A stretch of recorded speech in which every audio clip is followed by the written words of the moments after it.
This is Infection, the H1Z1 podcast recorded live on Tuesday, April 7th, 2015, episode 12.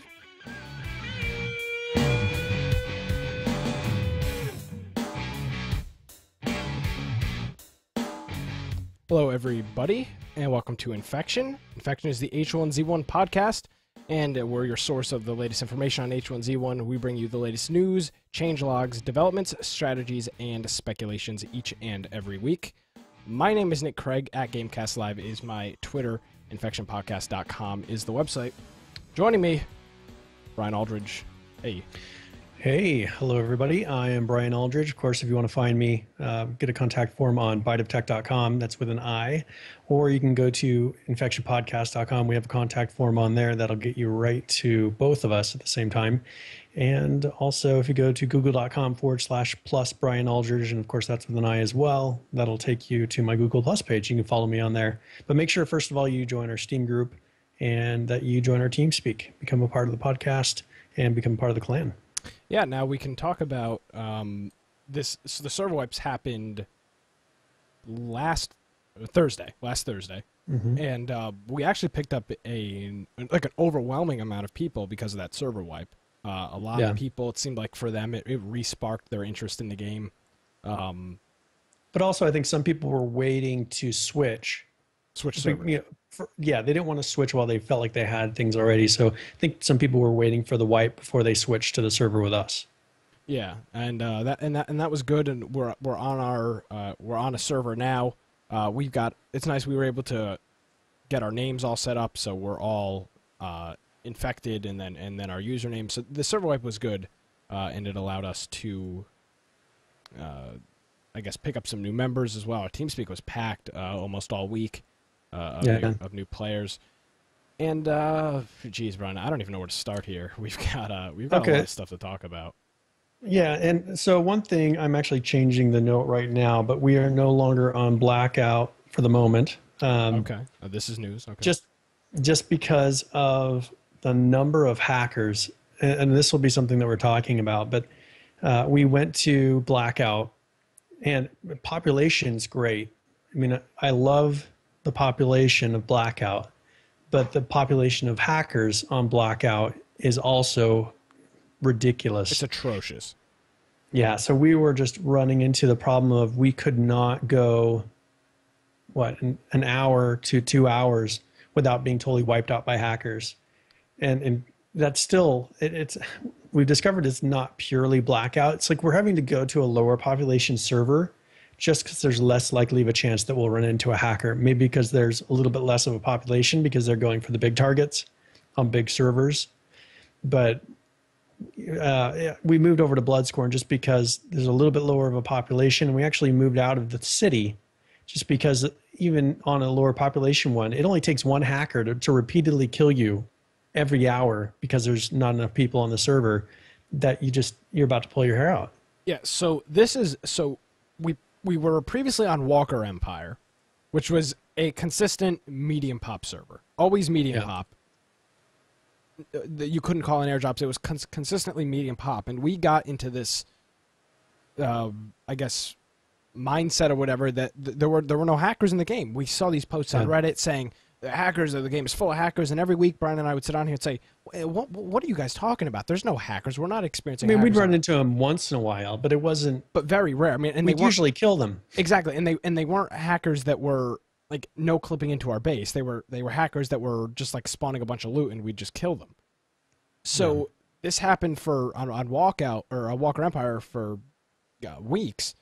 We switched to blackout on Thursday. We set up our base on Thursday, and it has been nothing but, I mean, it's just been a disaster every single day since last Thursday, to the point where we have stopped playing H1Z1 and started playing other games together because the hacker situation... I mean, it's not like we've totally stopped playing H1Z1, but like we've had some days where we're just like, okay, that's enough. We all enjoy, as a community, as a clan, we enjoy hanging out. We enjoy playing together. Like we build up that friendship to where it's like, all right, rather than all of us just getting off of TeamSpeak and saying, all right, we'll see you tomorrow and see if it's any better. Let's play another game just to keep that community alive. But it's just, as you said before the show, I usually don't lose my temper. I usually don't get mad. Like I'll get mad or frustrated, but after the last couple of days, I was livid. Yeah. When I wake up and I go on the Infection Podcast Twitter and I see Brian tweeting at 2 a.m. that the hacker situation is out of control, like Brian is an extremely mellow person, and you've probably taken that from the show. You understand how he's mellow. When he loses it, it's a problem. And everybody in our group has had enough. I don't think there's one person in our group that goes, "Oh, come on, guys, it's not that bad." It's disaster. Brian, you want to talk a little bit about what happened? So we built our base in the exact same spot that we had on Walker Empire. This was Humperdinck's Gorge. We had the exact same layout, everything. We had chests. What happened? So we were building up and having a decent number of, I mean, we had probably 10 to 20 chests. I mean, I'm not sure, spread out through all the different rooms. It was a minimum of 10 chests that we had in there. And so we build that up, and we've got doors and everything is set up. I mean, the base is done. And now it's just kind of going out and building those raids and going out and, going into Pleasant Valley and raiding and things like that is what you do next. Well, we've got a couple guys in our base, and one of them says that somebody just clipped into the base, which, okay, that's to be expected, and instantly kills our guys. But all the doors are closed. But then he says, all right, well, one of them just opened the door to the base, and they don't have our code, right? And so they go into the bay, each of our rooms, and I meant the cabins by that first Misty Loop, the cabins at the top of Misty Loop, not by the main dam, but just down the road at the end of the dam. And so that's about 5 maximum 10-minute run. That's a 5-minute run for sure. I mean, you're right on Avram Highway. You're right there. So I start running at that 5-minute mark. I'm like, all right, I'm coming, because everyone else in the base is killed. I've got at least a weapon, and I'll probably die, but I want to be able to make the report. And so by the time I get to the base, within that 5 minutes, every single chest in every single room was deleted. Now, that's 10 to 20 chests full of gear. I mean, we had 7 warn letters. We had just... And you put a post on Reddit saying that this happened, and a lot of people were saying IEDs, IEDs, IEDs. It would have the amount of time it would have taken for these people to blow up the chests would have been extraordinary. And there would have been the flames go for minutes, and there was no damage. None of the structures. There was 0 damage to the base. They let themselves into each room and deleted each chest instantly. In all 4 rooms, it was about 4 rooms, I think, that those chests were spread out. Yeah. Maybe there was more. I don't remember what was in the upper rooms, but those were all gone too. By the time I got there, there were no chests other than the two that we put by the door that I guess they assumed had nothing in it, even though we had things in there. Yeah. Now the opening of the gates has been a problem in the game since the patch. We took advantage of it, and I know obviously people took advantage of us with it. But you could just go up to any gate you wanted and just press E to open it, and it would open just like there was no password on it.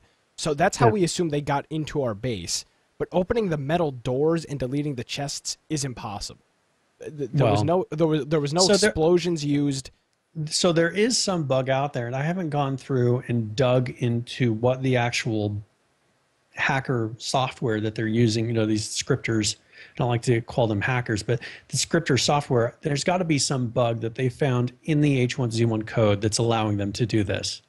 And why H1Z1 does not have a subscription to this hacker code and at least figure out a temporary patch to these major problems every week. So the guy puts out, every time they do a major update, the guy's going to put out an update for his software, at least see those big things that they're taking advantage of and at least thwart them for that week. Well, here's the problem. It just doesn't make any sense. Daybreak Game Company is not doing anything to get rid of the hackers in their game. The only thing they have is their stupid report button, and it doesn't even do anything. I mean, Brian, how many times were you reporting the same guy and he kept coming back and killing you? Who is monitoring this report button, and who is monitoring their email? It's not doing anything. And Musty said that he was there because he actually got the church spawn after he was killed in base. He said he was there within 2 minutes and everything was gone. So it's not like the guy looked around. He didn't even bother to go through our items because he wouldn't have had time. to go through, unless, maybe he looked in ammo, and that's all he took. But the issue is that, as you said, I'm reporting the same person over a 4-hour period. And it's not like they're doing casual hacking. It's not like they're once in a while no clipping. They're once in a while using an aimbot. These guys are just going from town to town to town, aimbotting everyone.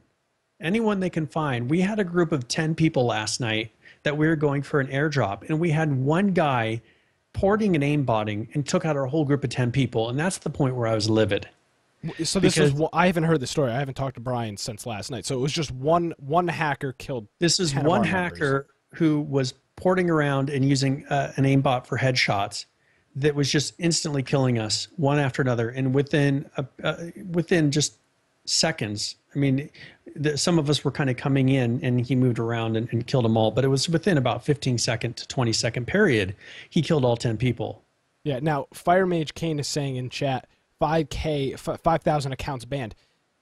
There's no anti-cheat measure in this game. The report button is a joke, and so is the email. When are they going to address hackers? Their game is almost 3 months old. I mean, at what point does the community and does Reddit say this is enough? I mean, when are you guys gonna step up to the plate and deal with the damn problems in your game instead of releasing trading cards on Steam and worrying about Battle Royale? Fix the core of your game. It's broken, and I don't feel like dealing with it anymore. And at what point do we say this is enough? Now the thing is we see these ban reports going across the screen, and the number of ban reports that we're seeing should be the number of ban reports per server, because there's at least that many people that are using these hacks on that server. It's not. We're looking at all the servers, and this is probably Europe, Australia, and the United States servers that these messages are coming from.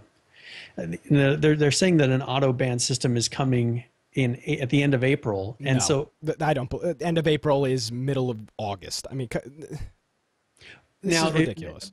Now that's the thing, is I'm the person who's always the optimist, and I realize that. And so I look at it and I say, all they have to do is turn on. I was telling people last night, I don't care if the auto ban system, this anti-cheat measures that they implement, I don't care if they're buggy. I would rather deal with the bugs of them figuring out over maybe a week's period of time why people are accidentally getting banned from these auto cheat measures or auto detection measures, or why there's game crashes from that. I'd rather deal with that week of that than more weeks of constant hackers. We can't even go into Pleasant Valley anymore without almost guaranteed having a hacker come in and hack us. We can't even get to Pleasant Valley. I mean, we're walking across the water from our base to the church, and we're getting killed by hackers. I mean, we can see our base, and we're getting killed by hackers. I mean, the only thing that we can do is sit in our base and hope to God they don't no-clip in. Because if they no-clip in, we're dead too. I mean, there's no opportunity. I think somehow I've been whitelisted in the bans for those emails, because I get a response sometimes, and I don't know if it's because of the podcast or it's just because I'm constantly putting in hacker reports, but I actually get responses back once in a while. And so people submit me the reports of the hackers, and they have me send them in because they feel like they get no response whatsoever. And so that's a problem. And then just the fact, as Fire Mage Kane was saying in chat, the response that we keep hearing on Twitter or on Reddit, not just from the people that are working on the game, but just from every other people, is, oh, it's alpha. I understand that. Well, let us test your alpha H1Z1 cheat countermeasures. They keep saying we're working on anti-cheat. We're working on anti-cheat with each of these patches, and supposedly there's anti-cheat in the game. I mean, they keep claiming it, but there's no. I don't buy it one bit. I went through and I said, here's a couple of guys that are using teleports and doing all these things, and here's the whole clan that's going in and using these cheats. I actually reported a whole clan so they could go through and look at the clan tag, and that whole clan changed their clan tag name because however many of their accounts got banned, And so they just changed their clan tag name, and all those people came back. The clan is still there. They just changed their names because all their accounts got banned. And so there's another however many hundreds of dollars that Daybreak Games is getting because of all these bans. And I know a lot of people will say that it's because that's one reason why they're doing it. Keep getting that money rolling in. I really don't think that's what it is, but I don't know what it is that is stopping them from implementing this. Just turn it on. But here's the thing. We're talking about an auto ban system.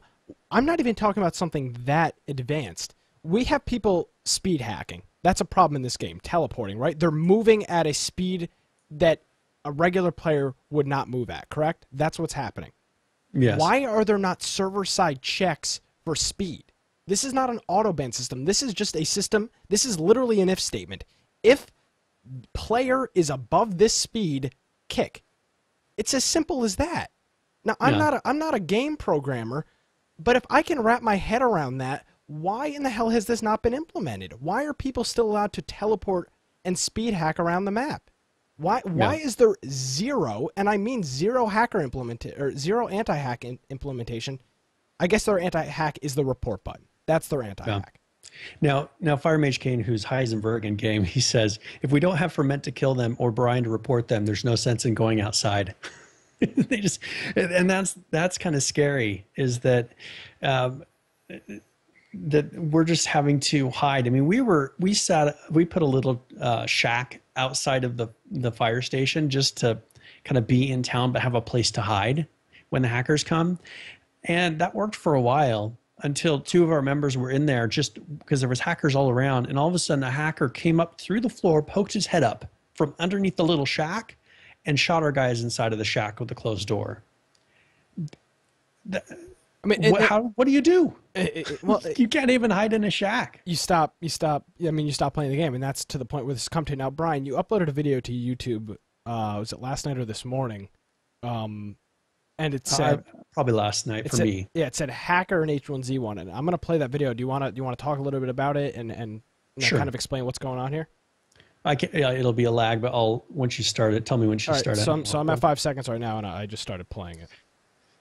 Okay, so this is we're at the fire station. I'm inside the fire station. I know that hackers are all around, and I'm pushing back a zombie because I don't want to attack me, and I'm getting ready to pull out my gun.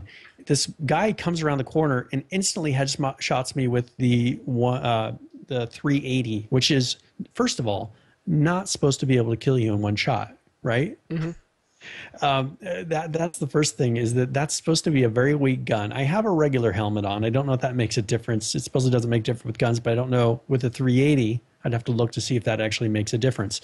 But this guy instantly headshots me, coming around the corner, doesn't even bother looting my bag. A bunch of zombies come after him, and then he instantly teleports out of the room.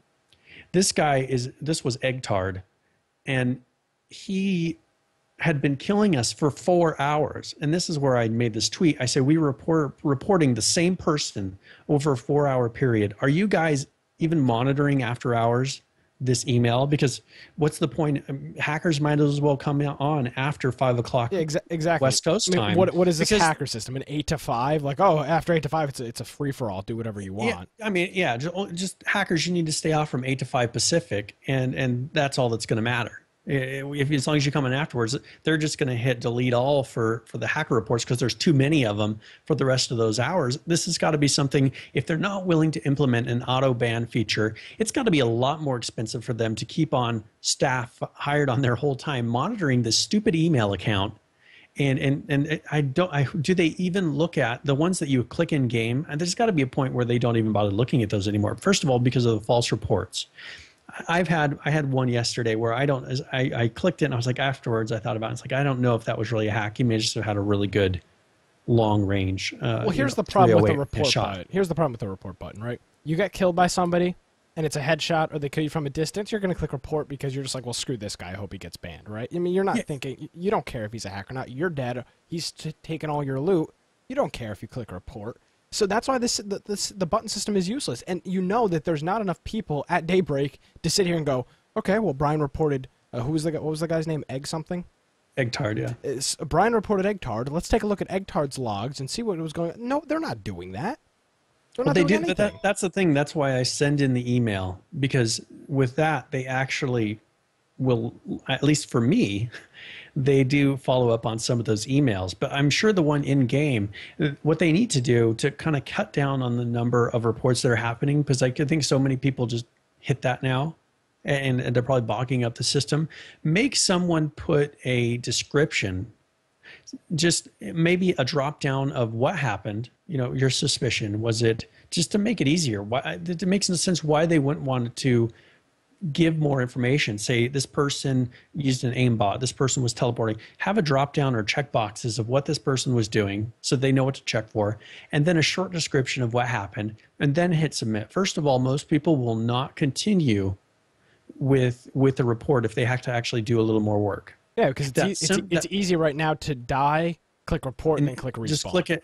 Yeah, if you put just even one step in there, a lot of those false reports would go away, and it would cut down. Plus, you'd have a description, because some people would say, "Oh, if they type in there, oh, he yelled at me and called me a cuss word or something," report, and that was their description. All right, throw that one out, because that one obviously has nothing to do with hacking. But realistically, you just need to put those extra steps in there. Make it so that it's not so easy to click it. Now the but question it's still possible to cut it down so that they can handle the load. So the question now is, Brian, you have video proof of this guy teleporting away with zombies on him. This is your evidence. Here you go, Daybreak.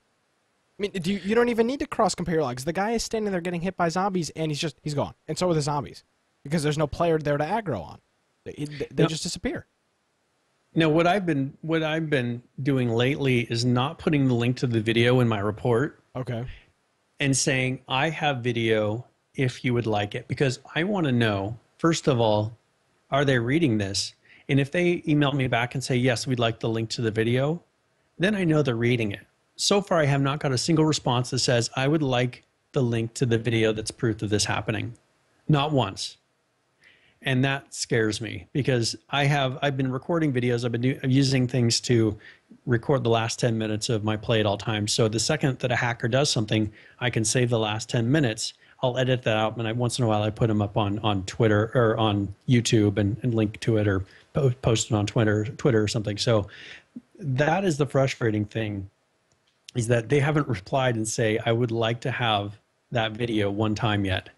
And so I don't know. So when Ferment saying the problem is I sent a detailed report, timestamps, name, server location, speed, same guy playing after 1 week. So they're he's not looking at seeing the same. Yeah, we're seeing the same ones. And the problem is sometimes we'll see the same guy and we'll see 3 to 4 different versions of his name. Is that guy really paying $20? Is there a temporary ban? Is the guy really paying $20 per time, or is there something else they're doing to be able to recreate these accounts that we don't know about? Because I can't imagine some of these guys paying hundreds and hundreds and hundreds of dollars for this game. I mean, maybe they are. It's but possible. Is there something we're not? Is there something we're not realizing here? Well, here's the thing. I understand the company not wanting to release how their hacking stuff is working, because then that gives hackers an upper hand on, all right, well, your system is doing this, we're going to do this to bypass that. I understand that that's a thing, and I'm not complaining about that. The problem I have is when there's no implementation and they don't even talk about it. When Jimmy, what's his last name? Jimmy Wisenhunt is everybody that's on Twitter for the H1Z1 team. He's probably the most active. He responds to tweets all the time. He hasn't talked about hackers, has not made a tweet about hackers in a while. He's not even talking about it. He's talking about 308 bullet drop and commenting on Reddit posts. I mean, they know it's a problem. They know that this is a legitimate problem in their game. When do we see them step up to the plate? Now, I'm seeing people posting in chat that on their April 16th roadmap thing, it says that the anti-cheat auto ban implementation will be in there.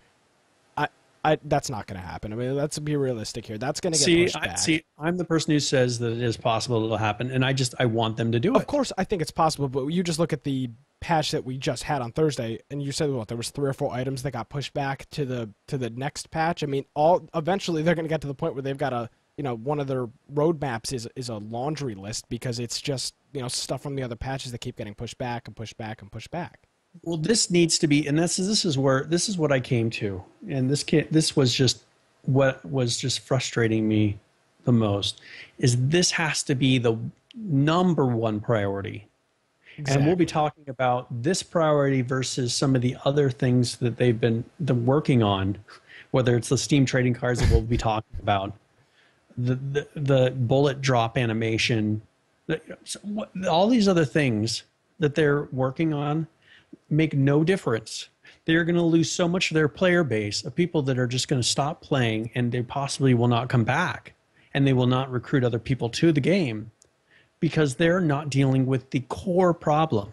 No, they're just dealing with like loot bags on Battle Royale or their mystery spin wheel. I mean, that's the kind of stuff that they're spending their time on. And for Men is saying in chat, Jimmy said he doesn't want to talk about it since he's only a game designer. I get that, but he is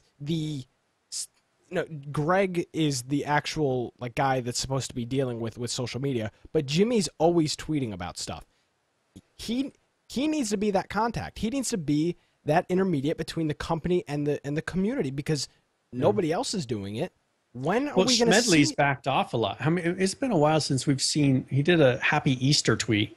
Yeah, I mean, he's not been tweeting nearly as much. We've got Schmedley on our website on the sidebar. We might as well just change that to Wizenhunt because Schmedley doesn't tweet at all. Because he's had 3 posts since April 1st.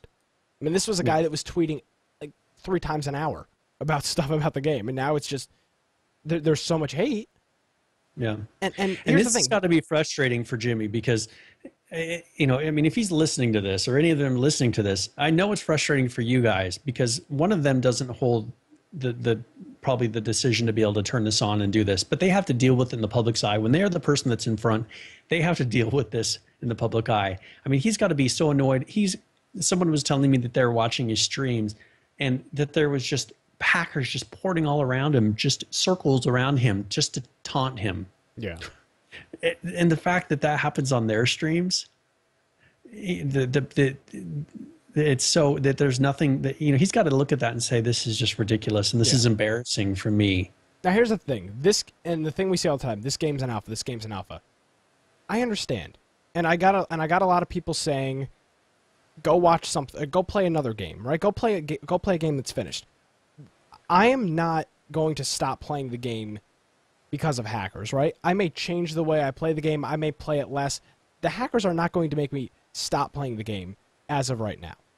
Yeah. I know that internally they're working on this, right? Even if they're not, Jimmy Wizenhunt is not putting it on Twitter, they're working on it because they know that everybody's pissed off at it. I mean, you go look at Reddit. It's just hacker, hacker, hacker, hacker, hacker.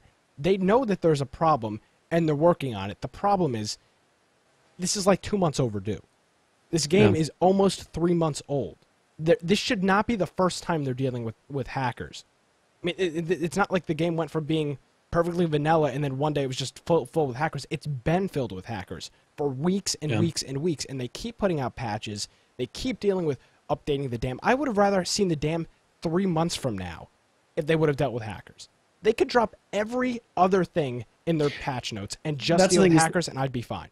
And that's what I was saying is the whole roadmap, push it out 2 weeks and say the 2 weeks we're implementing every single anti-cheat measure that we have.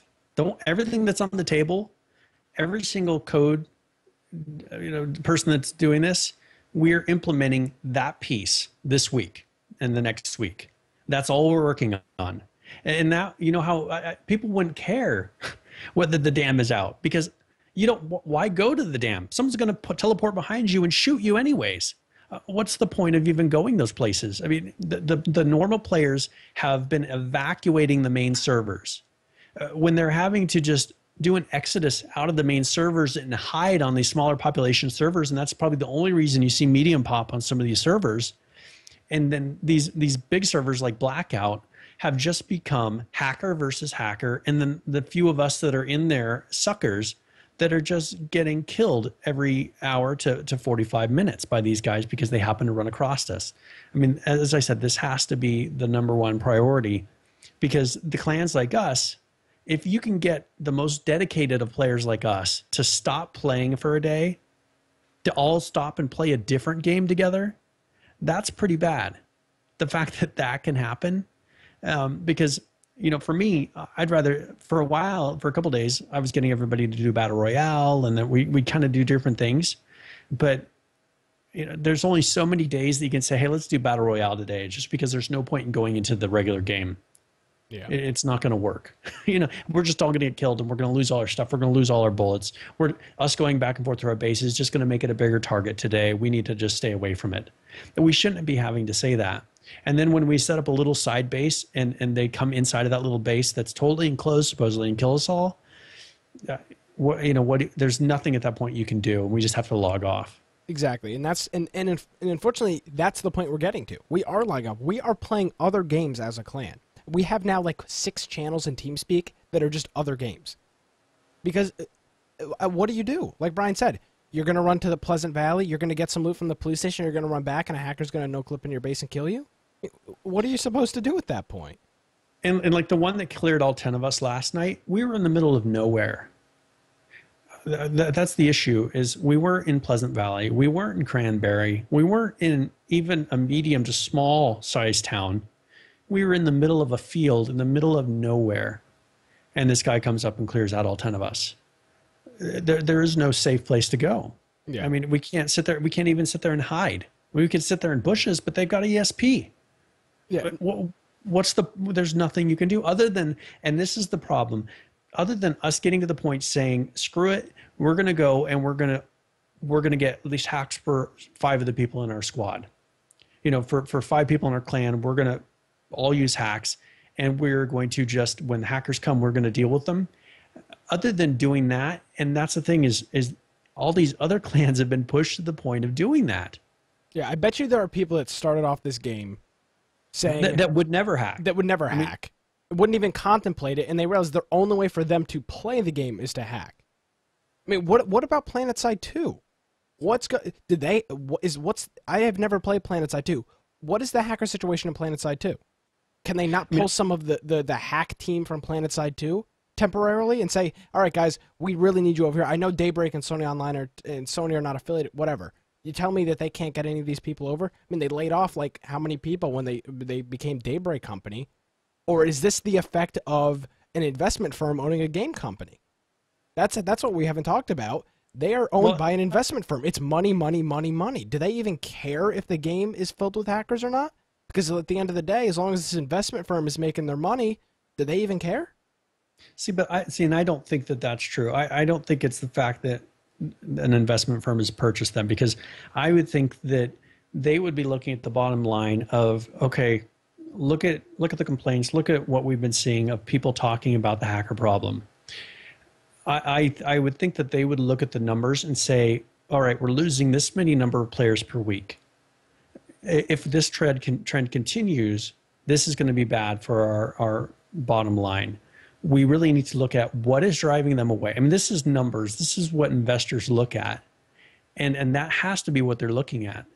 You know, what is it that is causing these normal players and making it so the population, because it's a problem that's building on itself. The fact that the hackers keep coming back repeatedly and are driving away the players that aren't hacking is just creating a bigger and bigger problem that is making itself bigger because of that. There has to be a point where the hackers, they cut them out to where the normal players come back, and then it's going to balance out the number of players that are actually playing, but then you'll be able to grow and get more new players, because sure, they're getting a lot of people that are repurchasing because they got banned, but that can't be nearly as many as they would if, like, people like us, when we tell our friends about it, when we go online and tell people about it and say, hey, this game is awesome, you need to come and play. Once they lose those people, what are they going to do? The hackers aren't going to be recruiting other people to purchase this game. They're only buying the game for themselves again and again and again. Exactly. You talk about it. We don't have a huge audience on this show, but we have a pretty decent following, right? If this is somebody's first episode watching the show and trying to learn about H1Z1, there is no chance in hell that they would purchase this game after watching this episode. I mean, they are killing themselves. And I saw somebody say in chat earlier, I don't know who said it. Actually, it was Firemage Kane said, this is the drawback to early access. The game's reputation is going to get destroyed and tarnished right now because I mean, they're not dealing look with at the some of hacker the problem. other. If you look at some of the other games on Steam that are early access, that this is the thing is they're looking at the 6 out of 10 rating on Steam. These are the numbers that people are going to look at. Going to look at. I've seen some other early access games that had something happen in the past, and their ratings they just were slammed on the rating system, and they never recovered from that. They need to be focusing on a very positive 9 out of 10 Steam rating. And right now, I'm sure they're getting tons, and I'd have to go look through them, but I'm sure they're getting tons to say the hackers are killing the game. The hackers are killing the game 1 out of 10, 1 out of 10, 1 out of 10. Percentage-wise, they're shooting themselves in the foot with their rating. I mean, at some point, it had to have been 9 out of 10. I'm pretty sure originally it was 9 out of 10. Yeah, and the fact that they're not dealing with this hacker problem in a way that's timely, and they may be working on the hacking problem, but the fact that they're not doing it in a timely manner, making it priority number one over all visual upgrades, over all, I don't care about hats, gloves, shoes, face compartments, or face slots, any of those other things. The real players don't care about that right now, because if the game is unplayable, there's no point in playing it. I'm not going to wear, I don't care if you put out the grenade that I need for the mask. If they're going to instantly shoot me in the head with 380 380, the mask doesn't matter. Forget about it. So that's the thing, is this has to be part of, I know we've been going on about this probably for like 45 minutes now, but this is just, that's the problem. And I don't know if we need to really keep beating it, the dead horse, but I honestly we don't have to keep bringing it up. I don't think we're beating a dead horse. I mean, this is what we've been holding back. This has been a problem for people for the last 3 months, and we just haven't noticed this problem because we've been playing on a low to or medium pop server. But this is, and until this changes, this is going to be infection every week. Us talking about how yet again we were unable to play the game and we were forced to go play other free-to-play games because, hey, screw it, we're not going to play H1Z1 so we can just die every 45 minutes. That's what's going to stick. Every week in the Infection podcast is just going to be, well, this is what happened with hackers this week. Well, this is what happened with this week. Oh, look at that. Their anti-cheat was pushed back another week on roadmap. It's never going to end until they actually sit down, like Brian said, push everything off the table. Every person that is capable of programming in that company, I don't care what you're working on, pause it and deal with the hacker situation. That's what they need to do. And until they do that, this is what the community is going to look like. Now, the thing that they should be really worried about is if we give up on talking about it. If there's a point where we just say, all right, whatever the hacker problem is, that problem, let's just talk about the change logs, and we quit even bringing this topic up, shows that we've given up. And the fact that we even say, hey, this is a problem, we really love you for you to fix it. You're really hurting us. You're hurting our clan. You're hurting, the podcast doesn't matter. I mean, that doesn't matter. It has nothing to do with this. The fact that I have a tough time in going and playing with my friends because of this problem, and it's really killing our time together, that's what frustrates me the most. And they just really just need to pull the act together, make this happen, and just do a Hail Mary when it comes to the hacking situation. As you said, put every resource that they can put into this. Every resource. And if they could do this Hail Mary, that would save the game for them. And why they're not even saying anything about this, they keep saying, oh, hacking is on our list, hacking is on our list, hacking is on our list. How many change logs do we have to go forward? And is that going to continue to be on the list? I already said this, but they need to put it so that thing that's on the 16th, I think people said, for the auto ban detection. Yeah. If someone does a teleport, ban or kick. They don't even need to ban. Someone does a teleport, kick. If someone does it, the ESP is really tough to track. That we can use skill to overcome ESP, in my mind. Yeah, of course you can. I mean, ESP, but teleporting an aimbot, if they're doing headshots, every single shot, if the second they come around the corner, within milliseconds, there's a headshot, there's a good chance that they're hacking. And if that happens 5-10 times in a row, or it happens to 5 subjects one right after another within 5 seconds. Why is that not a red? Headshots? Why is that not a red flag? Seeing that I mean, yes, there are situations where like somebody could blow up a car and that may register that person, but they can look where there are no red flags in their back end in their player kill logs that say, holy crap, how did this one person kill 10 people within how many seconds did it take for that guy to kill everybody last night, Brian? It was probably 15 to 20 seconds that he went through and killed a group of 10 people. 20 seconds. You're telling me that there's no red flag, there's no threshold that says, all right, if one person's killing killing this many players in a certain amount of time, there's no red flag? For example, their April 9th update says anti-cheat. Continue our efforts to provide a better anti-cheat service and stop more cheaters. That's bull. That is copied and pasted in every single patch note so far. What anti-cheat services are in the game? Can they name me one? Because I can tell you damn well if there's any in the game, they straight up don't work. We've never seen any hackers, and you know what their anti-cheat measure is, Brian? They're broadcasting the messages, making everybody feel better that the hackers are getting banned. That's the only reason that's in there, so that they can say, well, look at this, we're banning people. It's ridiculous. Well, and that's the thing, is it most people don't know this, but on Walker Empire, we came to an agreement with a hacking clan because it pretty much came down to us and 2 other clans. We ran the other clan, from what I remember, out of the server, and it came down to us and 1 other clan that was a hacking clan. They were all hackers, and we were killing them so much that they finally said, hey, we need to have a truce. So we made a truce with the hacking clan. And the problem is we'd go down to Pleasant Valley, we drive around and be like, oh, that person's teleporting all around, oh, we're not supposed to shoot them. This person's running down here. Oh, there's 5 trucks in the middle of Pleasant Valley. They're all people from the hacking clan. We're running around Pleasant Valley just saying, oh, we can't kill this person. We'd never know if there was someone that we could have killed that was running by because we were so careful not to kill the hacking clan and they were so careful not to kill us. There was no point in running around and doing anything anymore. And the fact that we had to come to a peace treaty with a whole hacker clan and we ran out of people to even go against at that point.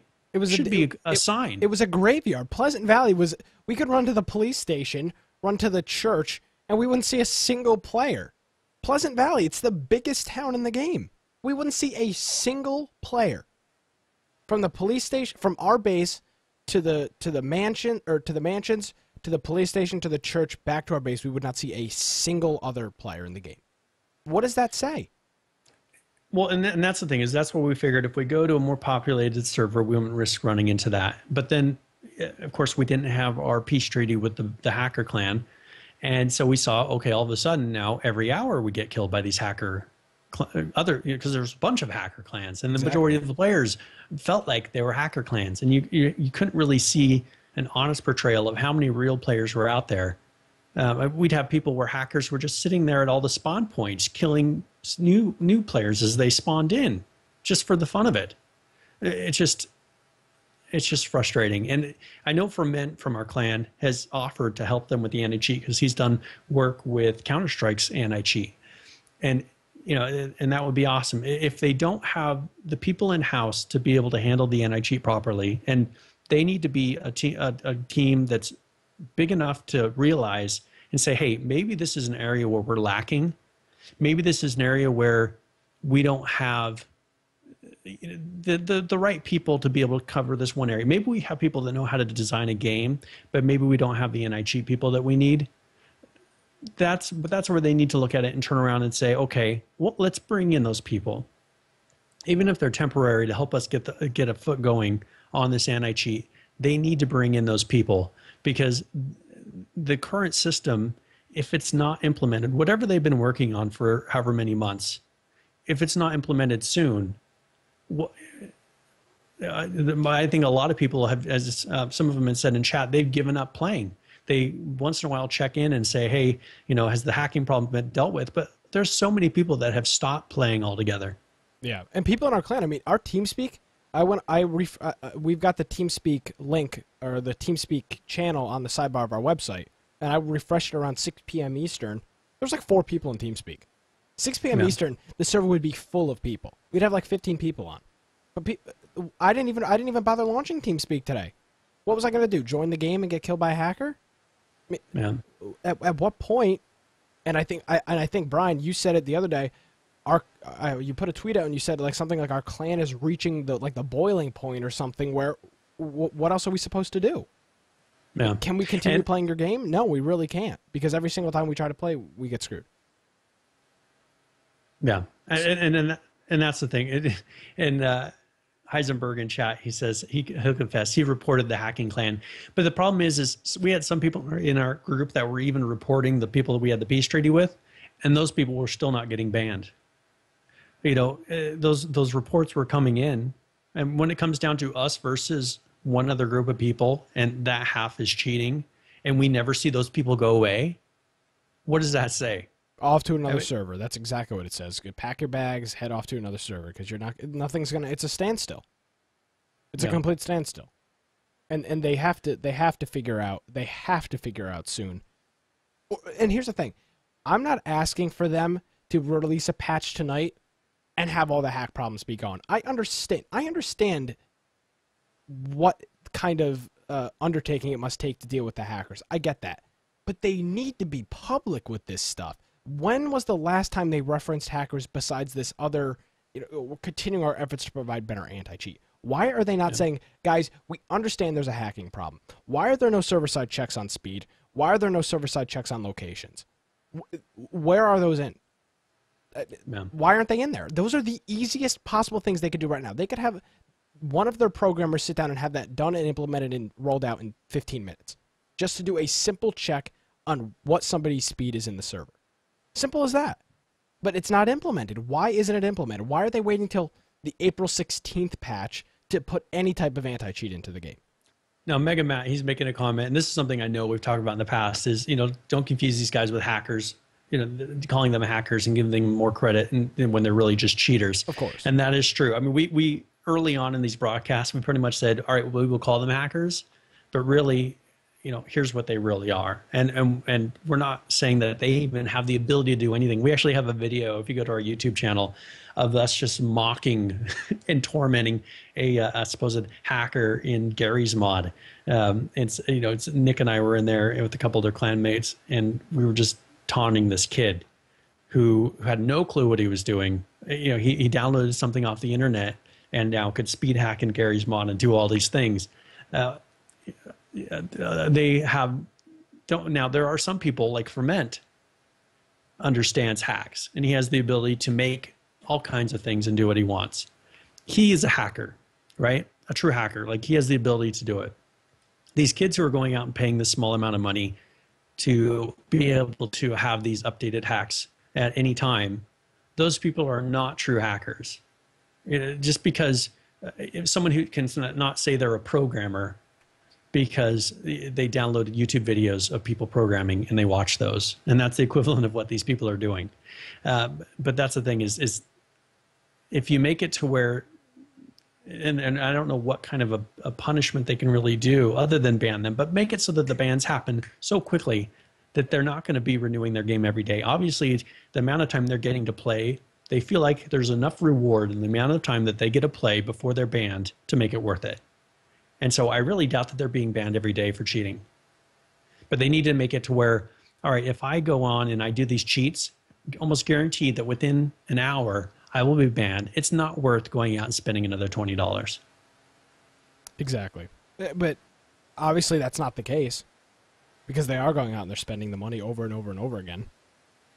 Yeah. And so that's where I feel that there's got to be enough of a reward for them. The amount of time that they're getting to play and not getting, either getting reported and not getting banned, has to be worth it for them. So that shows that there's got to be a decent number that are in there.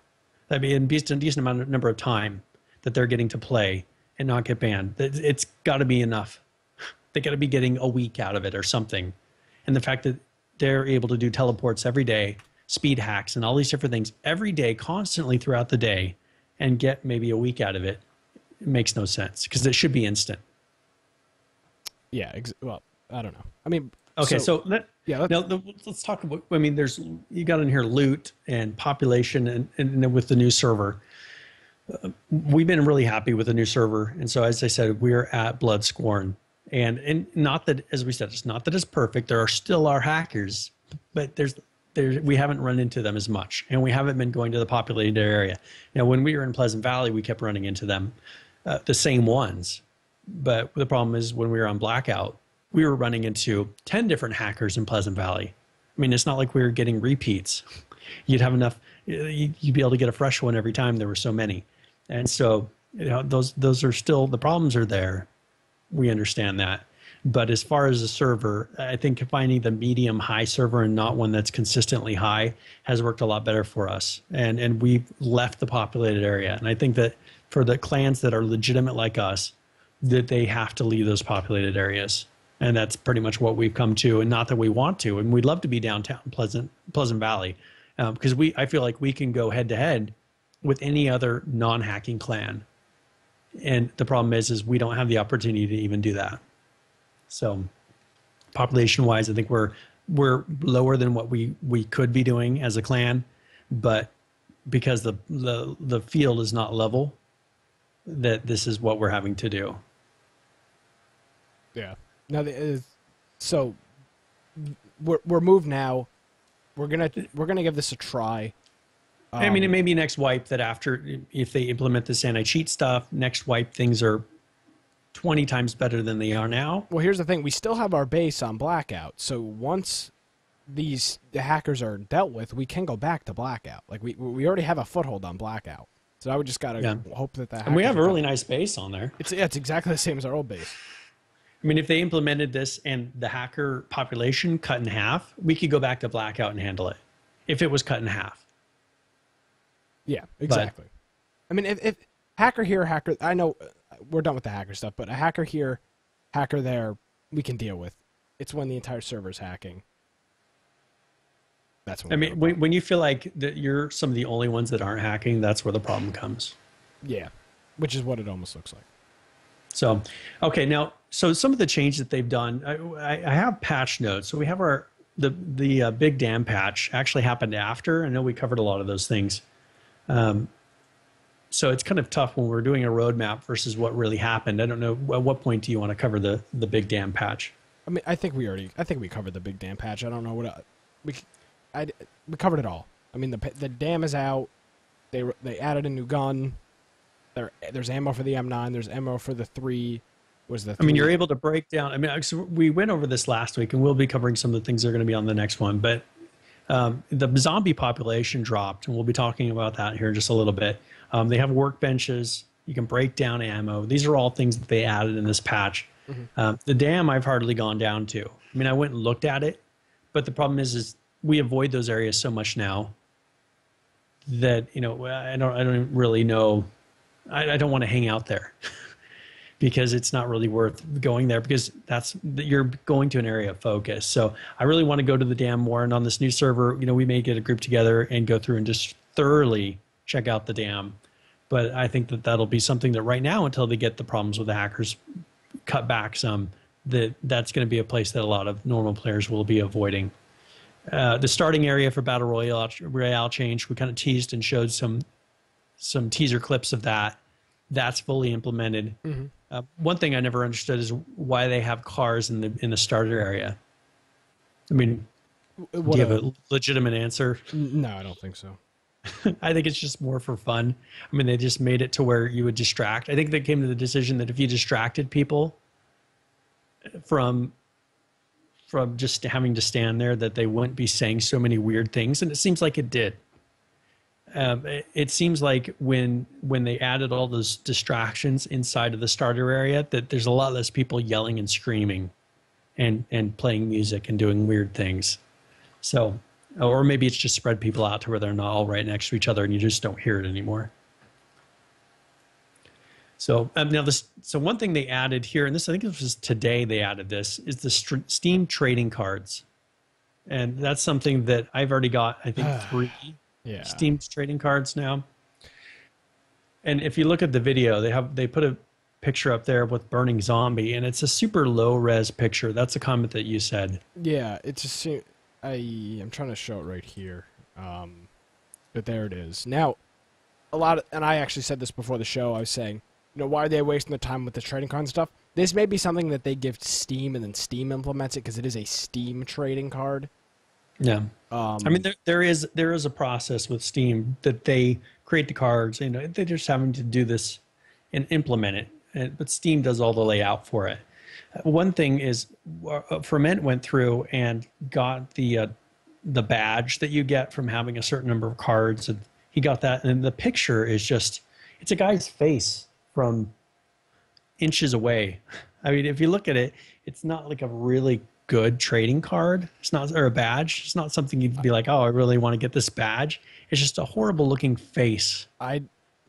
Like, this is stuff. This game is too alpha to be worrying about trading cards. Like, I understand Steam has some like a process in this as well, but the fact that there's like people on their team that are wasting their time on this just like beyond pisses me off, right? I mean, really, the game is 3 months old and you're worrying about trading cards already? Like, there's got to be something more important for these people to be working on. I'm not talking just dealing with hackers, but there's got to be some type of game feature that they should be better working on. Look at the low res graphics on this. It could be that they paid one of their employees. They said in the afternoon, all right, we need to fill picture slots and come with categories for this number of items. And they may have just threw it out there, got it done, and all right, fine. I hope to God you're right. Public perception is that this is what they're working on when they shouldn't be working on this. Now, being the optimist, as I said, I think that they're probably just getting it out there because this is something that Steam offers and they feel like they need to have it. But why are they putting in the resources and putting these cards unless they can go through later and redo all the graphics for these cards? And maybe they can. If they can do that, that's fine. But it seems like they're putting these in for placeholder. I'm sure that then at some point later they're going to go through and actually put in high quality, cool looking graphics for each of these pictures. So that's something that you'd be like, hey, I want to trade you this card and it actually looks good. Actually, here right now, Ferment just sent me this screenshot. I think this is a higher this is like a full. I just zoomed it in so it may look a little distorted, but this is, I think these are his. And there's a bunch of, I don't know if these are his or somebody else's. But these are all the ones that are in the game. These are his. No. These are all the ones in the game. You can see how many he has, I think, with the little arrow. Okay. So he's looking at the full list. But these are... But they're just like... Some of them are stock graphics from, like the one with the zombie face right there. Yeah. These are just screenshots.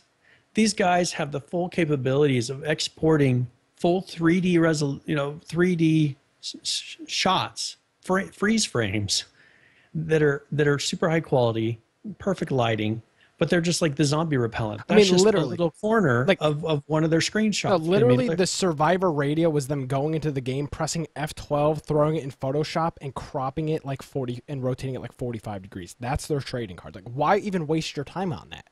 Like, deal with something else. Like, really? Like, this is what we're wasting our time on? Is this garbage? Like, here's the thing. It's not even good. Like, these are just crappy screenshots.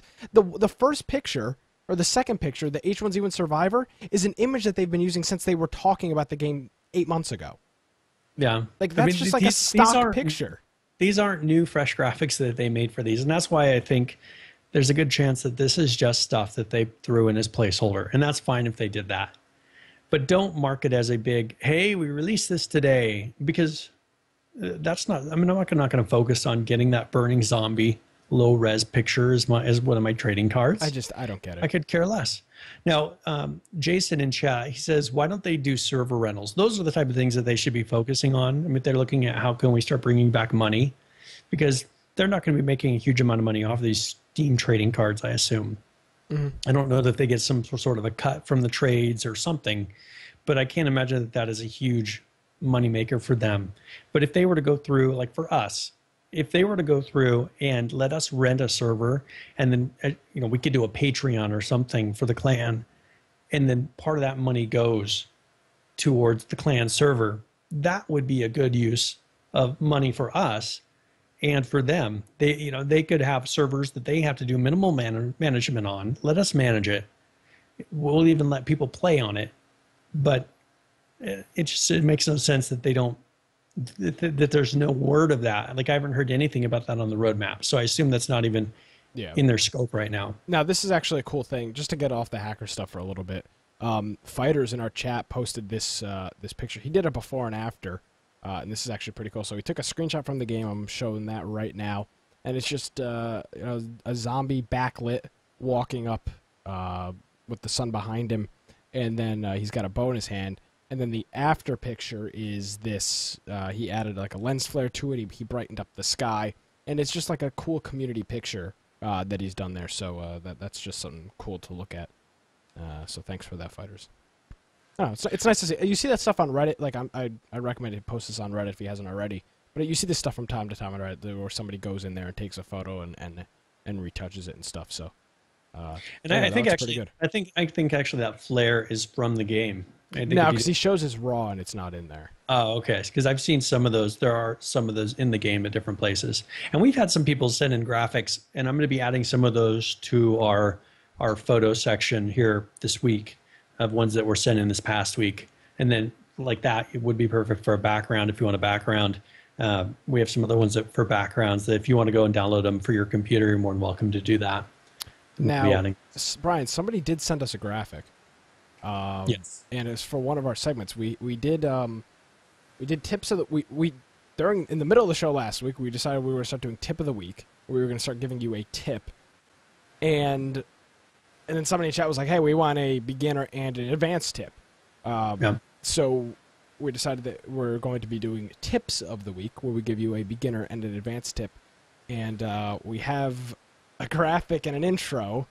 I tested full disclosure. I tested it before the show and it worked. So we're gonna give this a try. It's time for tips of the week.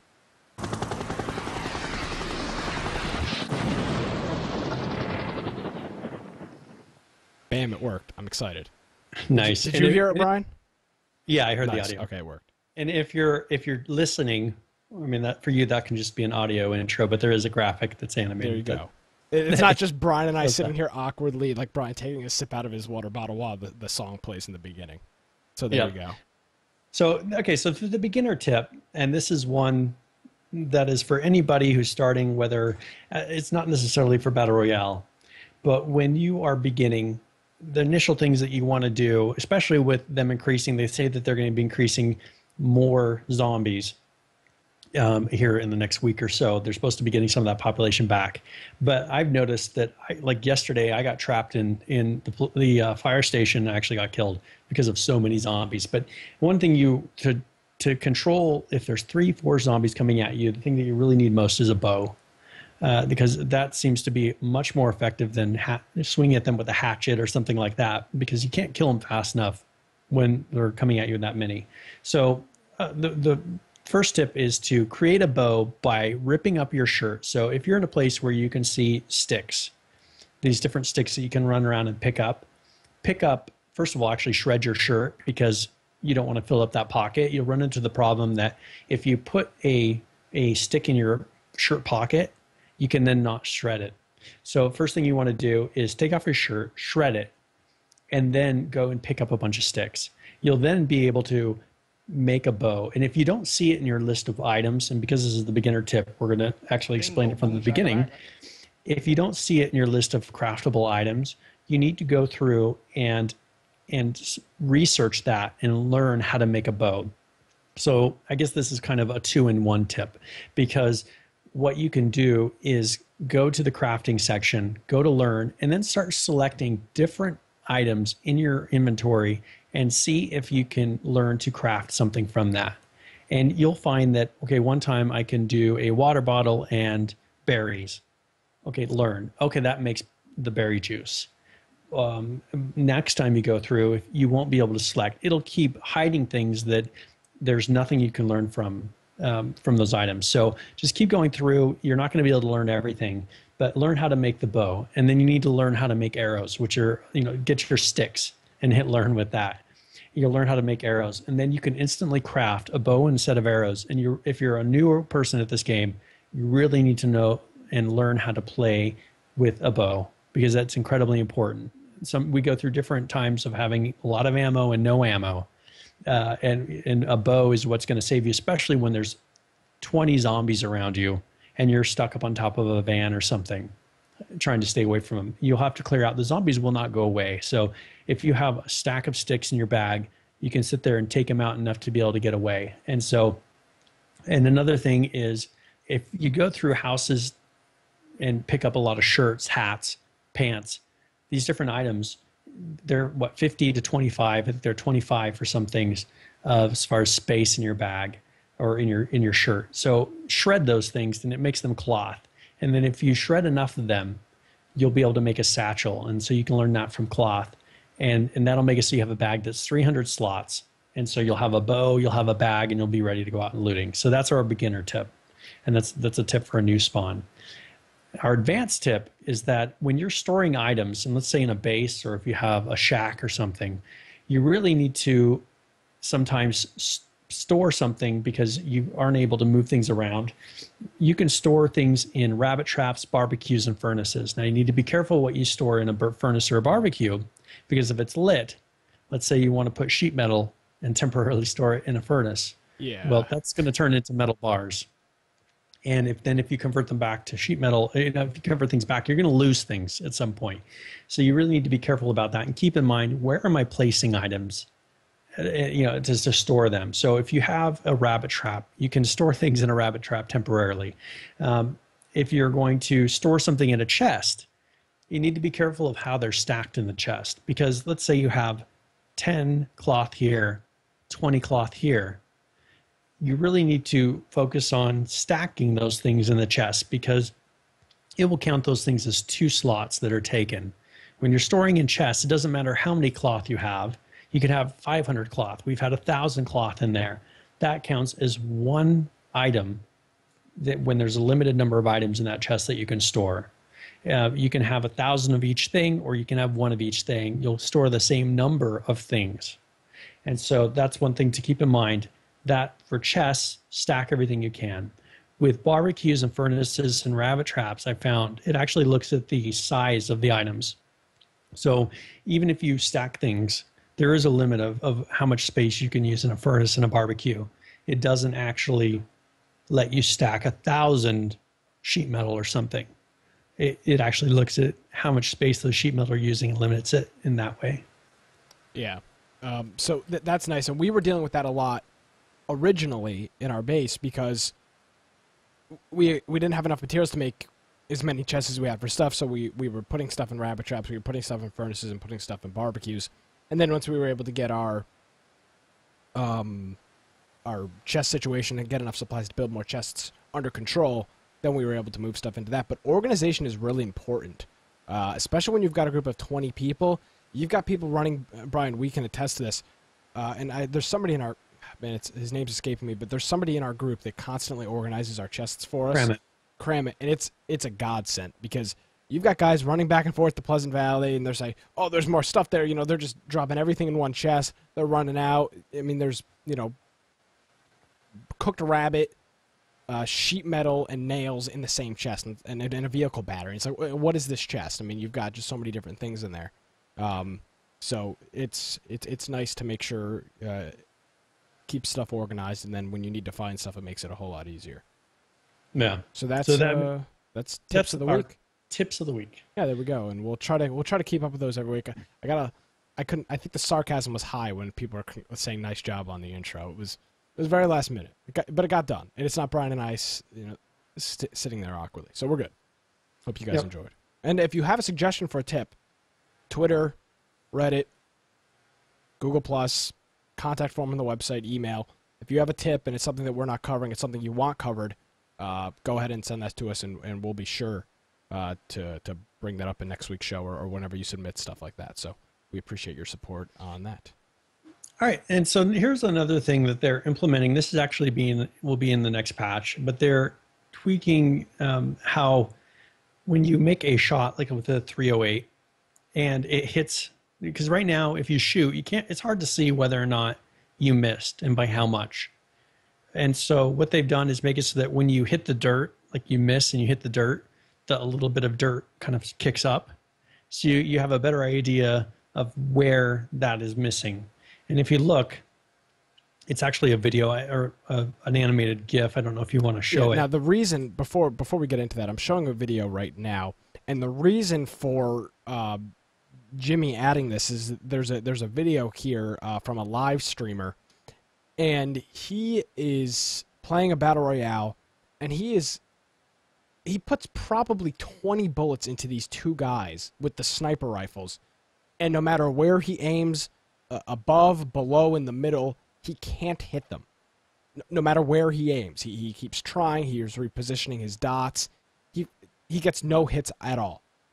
And Jimmy commented on this, and this guy must be beyond pissed. I mean, like, he's in like the last like 5 in Battle Royale, and he can't get a shot off on these guys. So Jimmy put a tweet out, and it's a Giphy cat, and there it is, and it just shows some simple like dirt animations, kind of hard to see on stream, but some dirt animations. If you miss, you get these dirt animations, so you can. Now, Ferment is making a comment. He's like, he's aiming completely wrong. But that's the thing, is when you can't see where the target is landing, or where the trajectory is landing, it's hard to know that you're aiming completely wrong. Ferment has gone through and actually measured, all right, when I'm 100 yards, here's how much drop. When I'm 200 yards, here's how much drop. Most people haven't gone through and done that. So realistically, they don't know how much they're missing by. And so that's the thing, is you really have to learn the drop of the gun, and this will help a lot of people learn that. And if you look in chat, you can pull up that picture that Ferment made. Yeah. And it's actually how much drop at 100 meters, 150 meters, 200 meters that you will have on a bullet. And he went through and measured it. Yeah, now that's what we're showing. The problem is, like, for example, for me, I couldn't tell you if somebody was 150 meters or 200 meters out. I mean, like, where do you aim? I haven't used the 308 enough where I would know that. And in this case, this guy's doing all he can do. He's aiming above. He's aiming in the middle. He's aiming below. And it seems like one of those shots, with how he was doing it, one of them should have hit, because he was doing it. At least one of them should have hit. He was doing right on. He was doing one dot above. That's ridiculous that it's not working. Yeah, and because there's no feedback, he's just shooting and then he gets killed. Yeah, and someone suggested, well, why don't we have a target? They need to put a target in game that we can craft to go through and just shoot at. That'll say, all right, here's where you're hit. And maybe if you craft a target and you make it and you place it out there, maybe have a little hit box next to you that shows you where you hit on that target. Or something that pops up on the screen saying, here in the target, here's where you hit when you shoot the target. That would be a good way for people to kind of go in and tune their skills with shooting a 308. It just makes no sense to me that this is something that they're finally implementing. I mean, it's great that they're doing it, but most people don't realize at all how much they're missing by with a 308. Yeah. And so most people are really lousy with the 308. I don't even bother picking up a 308 because every time I pick it, I have no clue where to aim. I couldn't tell you if someone was 100 meters out or 200 meters out. I'd just be guessing, to be honest with you. So I don't bother using it. I stick with the AR or the shotgun. That's a good feature. And now what I'll do is, once this is implemented, I'll go into Battle Royale and I'll play around. Yeah, and I'll be able to see and say, oh, when they're about that, because you've got to learn that in your head. Yeah, they're about this far away. I took a shot, and you'll train your mind to where you're like, okay, I'm guesstimated at this distance. I probably should do visually at this distance. I should be aiming here and learning that. If they're not going to put a thing that says the current target you're aiming at is 200 meters away, you have to learn how to do that in your head, and it's not something that happens automatically. You have to do it over time. Yeah. So that's a good feature, and we'll look forward to that soon. Now, I actually have another one below that's called bullet trajectory, and it shows what the bullet trajectory is.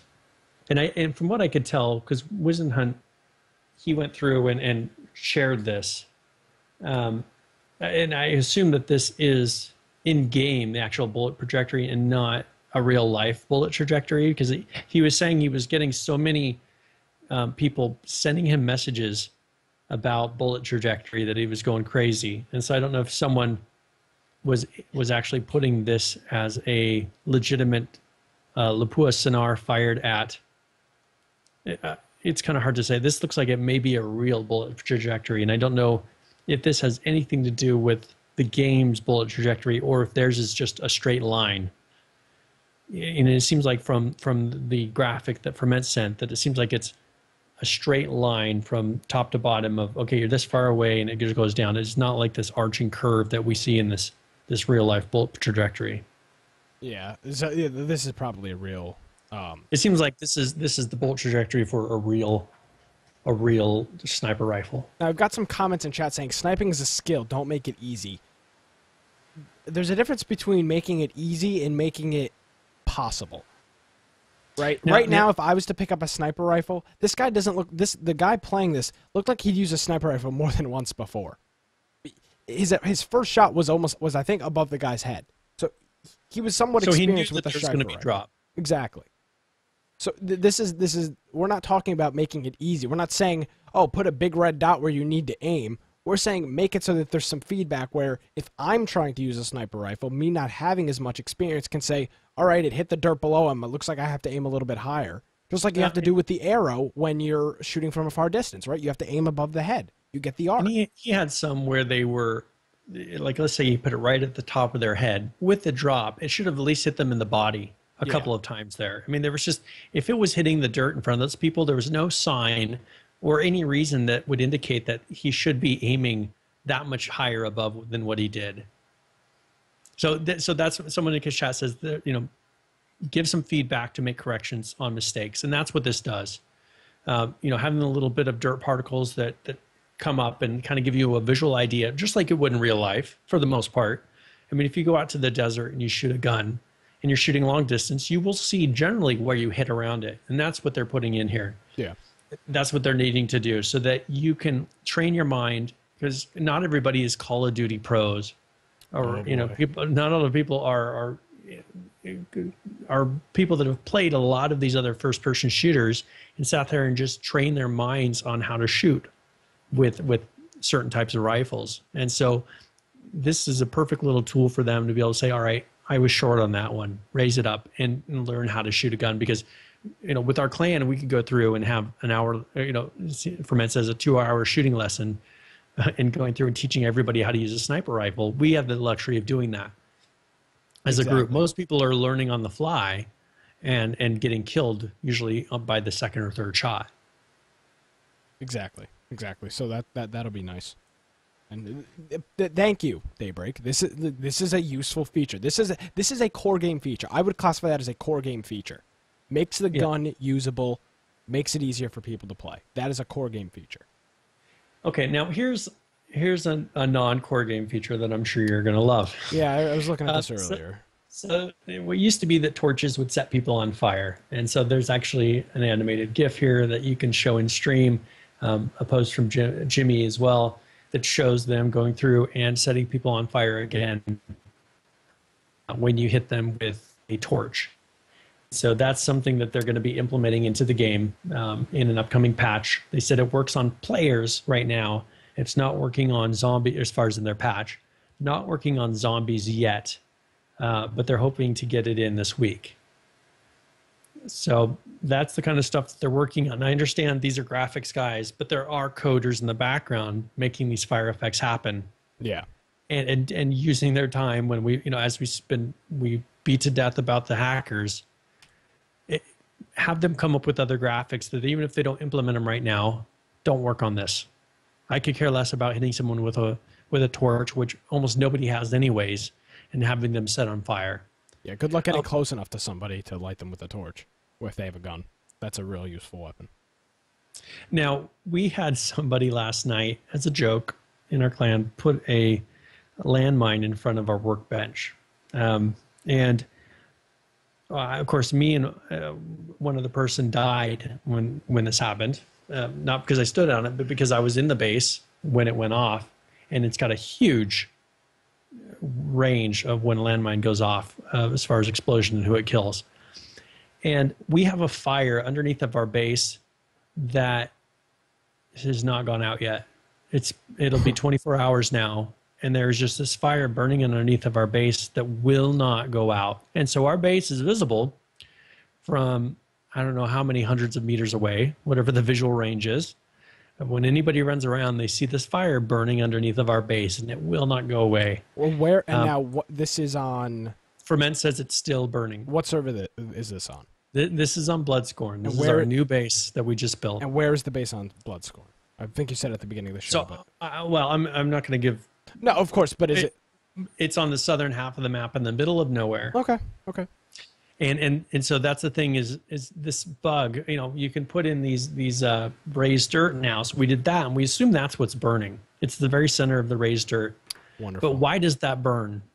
Why does dirt burn? It's a feature. Don't worry about it. And okay, well, why are they working on making the players burn rather than fixing the fact that bases will sit there and burn forever? Brian, I wish I could give you an answer, Brian. I really could. I mean, honestly, at this point, I don't know. They're so concerned about players catching on fire. Well, why is dirt catching on fire? I want to, Brian. For once, I want to try to be positive, but I don't have the slightest clue what the priority of this game dev team is. It's like it seems like majority of it is just like them like goofing around and trying to have fun. And I know that's not what it is, but that's from me being a player of this game. That's what it looks like, because the stuff that they're posting publicly is fun stuff. Them driving a Jeep around Battle Royale, them lighting players on fire, like that's kind of the stuff. Well, and this is really what we've harped on enough before, but they really need some focus. Yeah, and that's my feeling on this is that they have a list, they have a roadmap. They need to have someone who is totally dedicated to this come in and say, all right, you guys are off base. There are things happening here that don't need to happen. Rome is burning, right? There are problems, not just our base, but Rome is burning. We need to really look at the fact of what's happening here. And you guys stop working on these silly side things for a while. Google gives you 10% time to work on silly side projects. Maybe they need to take on that type of mentality. For 90% of the time, you are working 100% on the things that we view as essential. But that's the problem is H1Z. I don't even know if I don't know who's like their project manager or who's managing these people. But I don't even think they know, Brian. I don't even think themselves know what the main problem is and what they need to be working on. I just think it's just like a total free for all. Like somebody walks over and is like, "Hey Jimmy, check out this feature I just put in the game," and then they just kind of go in and play. Like, I hope that's not how it's happening. But seeing what we see, that's what it feels like. Somebody just messes around. They like tell one of the other designers or developers to take a look at it, and then now we've got a post on Reddit. Like that's what it seems like it is. And that's where they really need a just totally focused team manager, a director that's going to go through and say, all right, here's your 90% tasks. 90% of the time, here's the task you're working on. The majority of that is the hacking. These bugs that we're seeing, that is your 90% of the time. So this many hours of the day, you are working on this.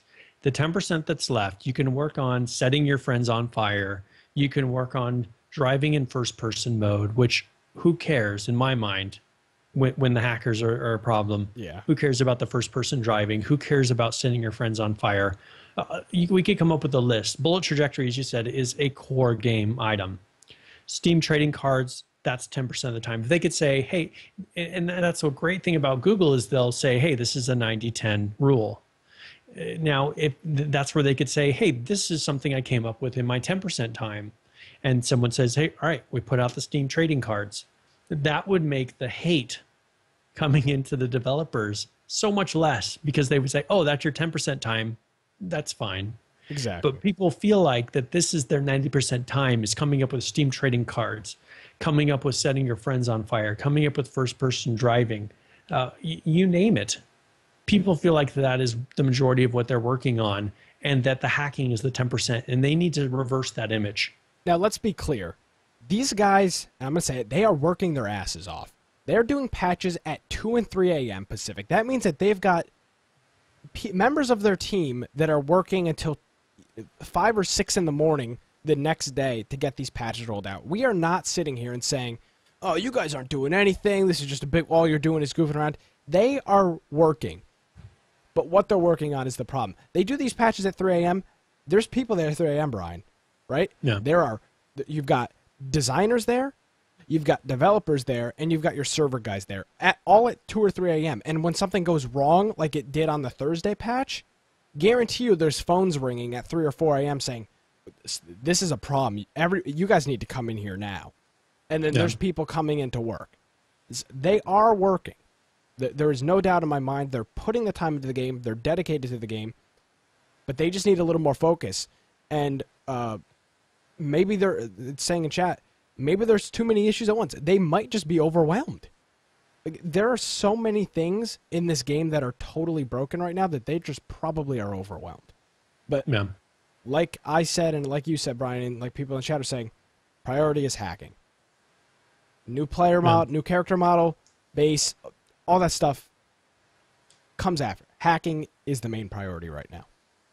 And that's why I said if they could come up with like what Google does, say, this is my 90%, and have some way to say, this is my priority. Here's something I did on my side time, as a little extra thing, but this is not mainly what I've been working on. If they could have some way to actually say that to people, I think that would cause people to respect what they're doing a little bit more. As they're saying in chat, maybe these things that we're seeing, the small things, maybe they are spending a little bit of time. Maybe they're spending a lot of time on these things. We don't really have a way of knowing. We're just seeing that seems to be like what they're getting excited about and they're posting about on Twitter. And that should be not what they're getting excited about. It should be, hey, dude, we just implemented something that we think that is going to really impact the hacking situation, and I'm excited about that. Let me post it. That would make people go, wow, okay, I'm going to go check it out again. I'm going to come back into the game, and maybe I haven't played for a while.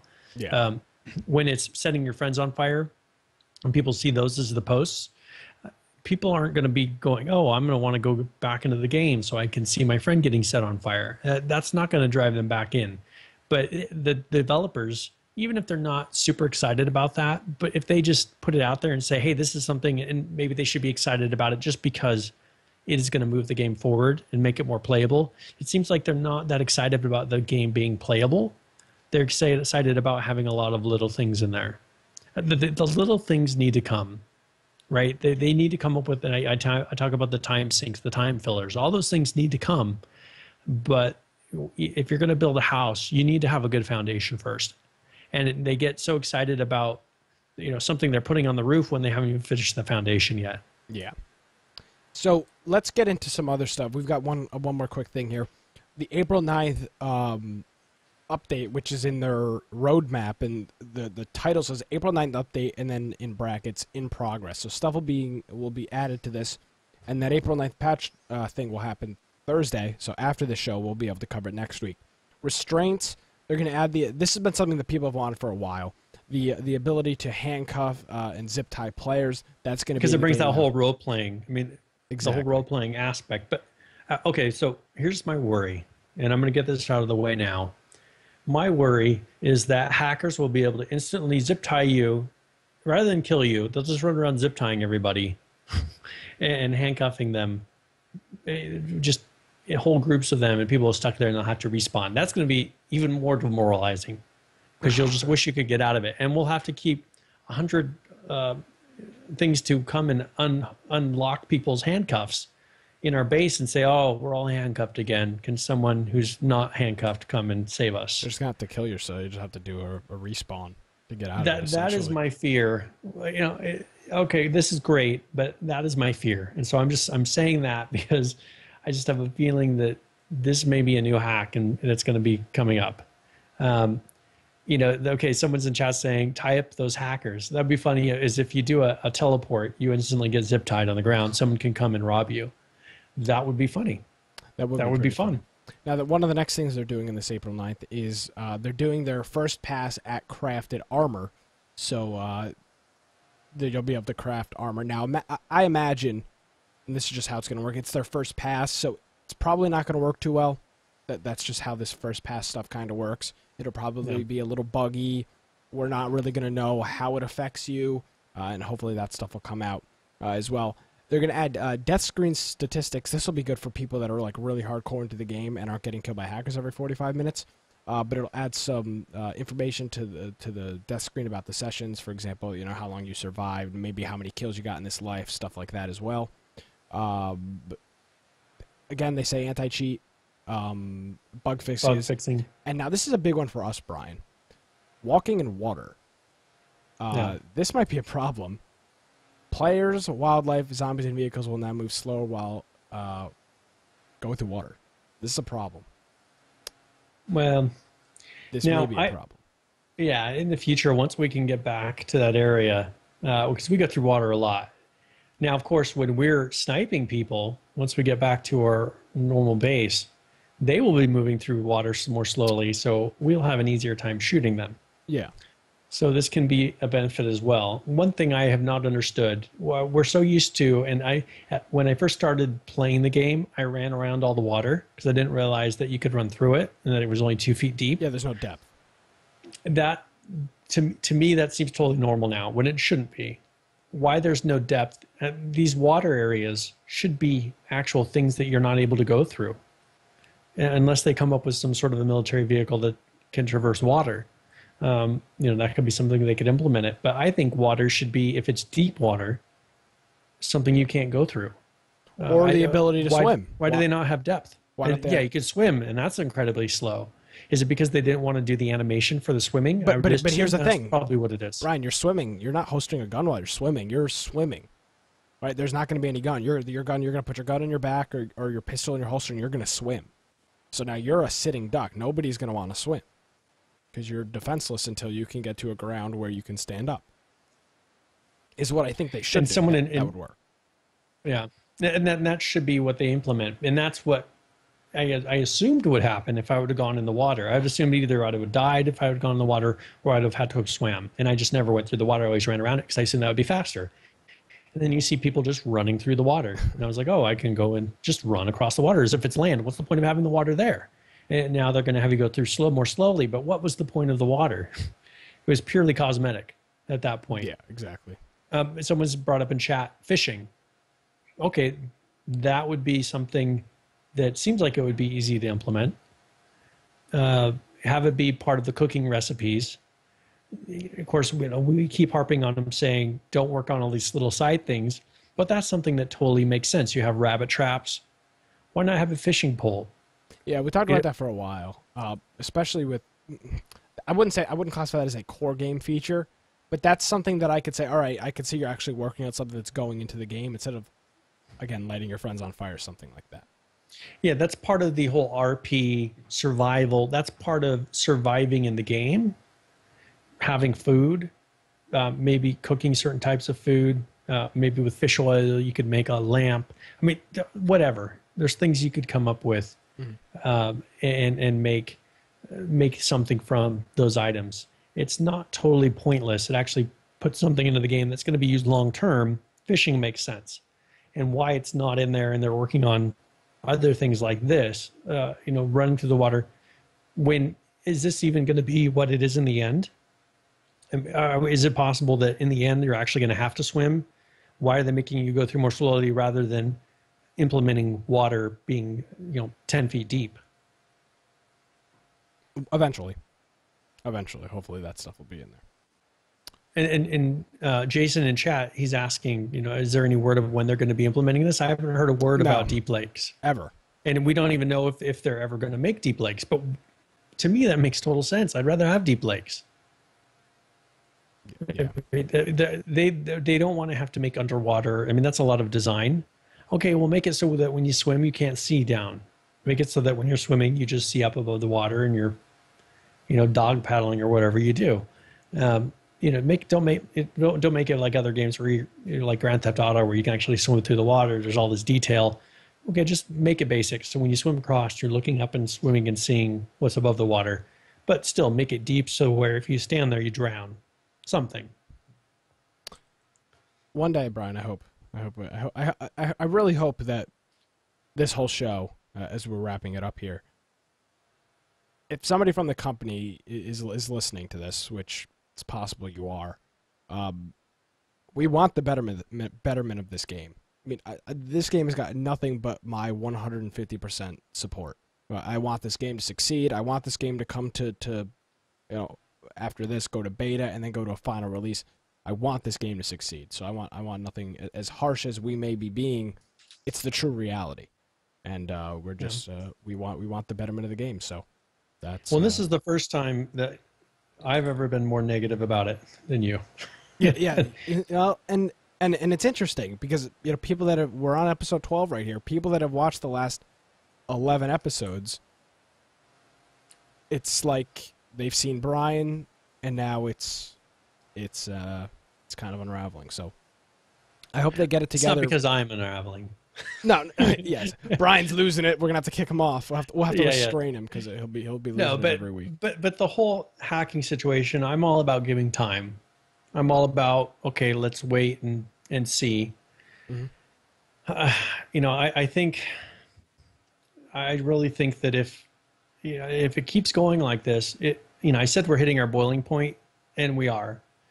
I don't know how much longer a lot of the dedicated players are going to be able to hold on if it's not dealt with at some point. Yeah. All right. Well, yeah, that's I think that's pretty much it. We're playing now. And actually, I have one other thing. Oh, okay. Yeah, I'm sorry. Go ahead. That if you go to infectionpodcast.com and you go up to the clans section. Uh-oh. Do you remember? Let's do it. Let's do it. We don't have one yet, but we're going to be implementing, and we have a place that you can go if you click on Clan Spotlight. So go to Clan on the website, go to Clan Spotlight, and click Apply. We put in as a temporary ones, or because you already know about us, but past member spotlights, and these are going to be clan members. Some things about different clan members. But if you're a member of our clan and you would like to be have a clan spotlight about you, which is going to be a previously recorded segment, just telling people who you are, where you're from, some interesting things about you. We're going to be going through and doing some clan spotlights on different people in the clan. And so go to Clan and apply. It'll just get some basic information from you, and then we'll be getting a hold of you to record the segment and getting some of those built up and start hopefully showing them soon on each of the different podcasts. Yeah, that's one thing that we're trying to do is people are always asking for different segments and different content, and one of these things is introducing our clan members. And, you hear about Ferment every week in chat, but who is Ferment? What does he do? What's his story? So that's going to be kind of the stuff we're going to be doing. They'll be quick little segments, and we'll have an audio up there as well, and then we'll have the time-stamped video once we actually get these recorded so that you can either listen to it or watch. We'll just timestamp the podcast or something like that where people can go and check that out. So if you have if you have an idea for a segment, which I know a lot of you do, Brian and I have been going back and forth on all these different segment ideas. Let us know. Twitter's a pretty good way. That seems to we've picked up a lot of stuff on Twitter. People are constantly tweeting us different things.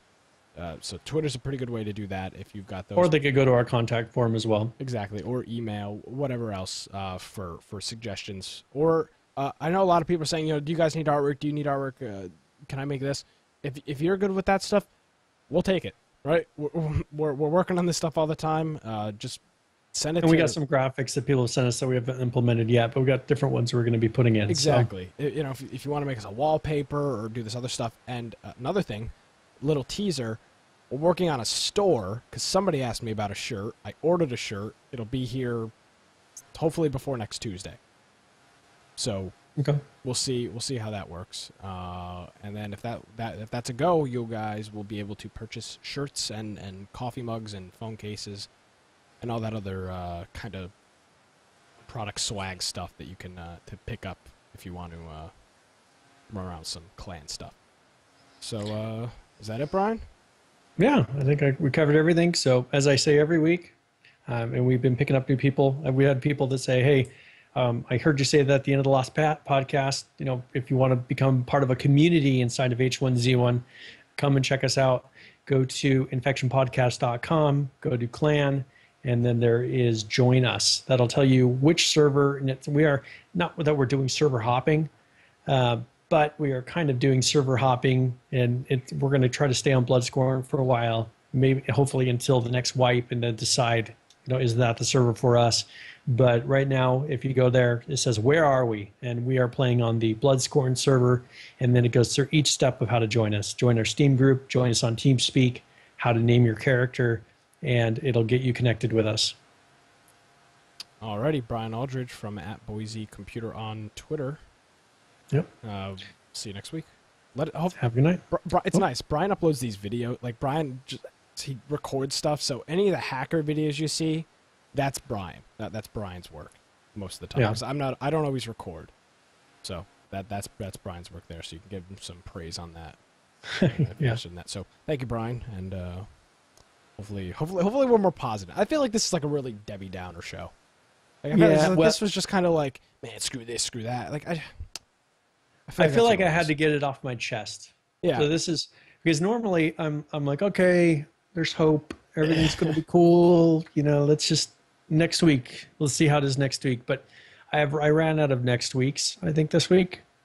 And then it's just been a build up. And so I just needed to vent a little bit and just say, hey, here's what's happening in game. And here's why we're lucky that we didn't have the show late last night, because I was so mad. I would have come in just really, I've had not quite 24 hours, but over 12 hours to really just let it go. And this is where I'm at over 12 hours later.